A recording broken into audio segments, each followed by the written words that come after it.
Aprovechando que el miércoles anterior, cuando tuvimos clases virtuales, hablamos sobre todo de lo que eran los derechos. eh, y fíjense que en el Classroom yo le agregué la tarea para el miércoles 29, es el primer miércoles después de las vacaciones. Este miércoles no vamos a tener clase, los voy a dejar dormir un poquito. Pero aclarar algunas cositas, ¿sí? Cuando nosotros hablamos de derechos, principalmente de derechos humanos, estamos hablando de estos derechos que tenemos todas las personas por el solo hecho de ser persona. Después esos derechos humanos que no son de un día para otro, nosotros vamos a ver mucho tiempo que fueron conquistándose.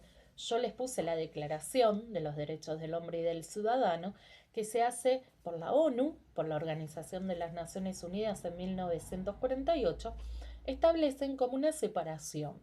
Esa separación nosotros la podemos llamar de dos maneras. Podemos decir directamente los derechos, derechos civiles, derechos sociales, derechos del consumidor y demás, o podemos hablar de generaciones. Es mucho más fácil hablar de generaciones porque vamos a estar englobando esos derechos. Así tenemos la primera generación, que son los primeros que surgen por el reclamo principalmente de todo lo que son los sectores sociales, como por ejemplo todo lo que tiene que ver con el derecho a la igualdad, el derecho a la vida, el derecho a la libertad, que está asociado a todo lo que es la Revolución Francesa, que ustedes van a dar en segundo año. En este caso tenemos estos derechos de la primera generación, que son los derechos civiles, son los derechos que tenemos todas las personas por el solo hecho de ser persona, como es el derecho a la igualdad, el derecho a la libertad, el derecho a la salud, el derecho a la educación. Y también están los derechos políticos, que solamente lo tienen las personas mayores de 18 años, cuyo voto es obligatorio. Acuérdense que como hablamos el miércoles en el virtual, si bien el derecho al voto está en los 16 años, no es obligatorio. Por lo tanto, no es, si bien es un derecho, no se lo toma como obligatorio. Luego, cuando los trabajadores empiezan a reclamar por mejores condiciones laborales, surgen entonces los derechos de segunda generación, que son los derechos sociales, que están vinculados principalmente a estos derechos que tienen esas personas que trabajan. Y a medida que fue avanzando el tiempo, se dieron cuenta que faltaban gente a agregar. Entonces decidieron hacer los derechos de tercera generación, que son los derechos más actuales, como por ejemplo es el derecho del consumidor.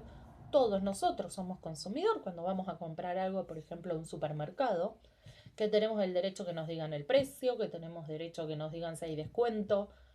Tenemos también el derecho a vivir en un medio ambiente sano, donde no haya guerra, donde no vivamos al lado de un basurero. ¿Se acuerdan que esto lo charlamos? Pero también son todos esos derechos de esas comunidades que no pertenecen a la amplitud. Por ejemplo, los derechos a etnias, los derechos a mujeres o a hombres trans, el derecho a pequeñas comunidades que también lo tienen igual que nosotros. Como les dije, todo esto está reflejado en la Declaración Universal de los Derechos del Hombre y del Ciudadano.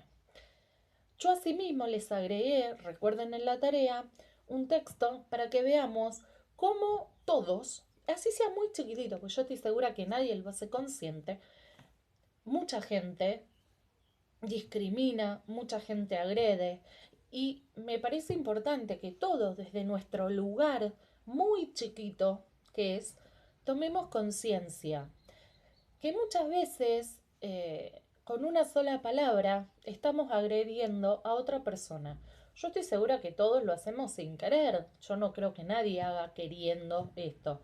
Pero está bueno que pensemos, que reflexionemos, que analicemos cómo nos vamos a parar. ¿Sí? Yo les deseo a todos unas muy lindas vacaciones. Nos vemos el primer miércoles después de las vacaciones. Disfruten, cuídense y los quiero mucho y los voy a extrañar. Cuídense.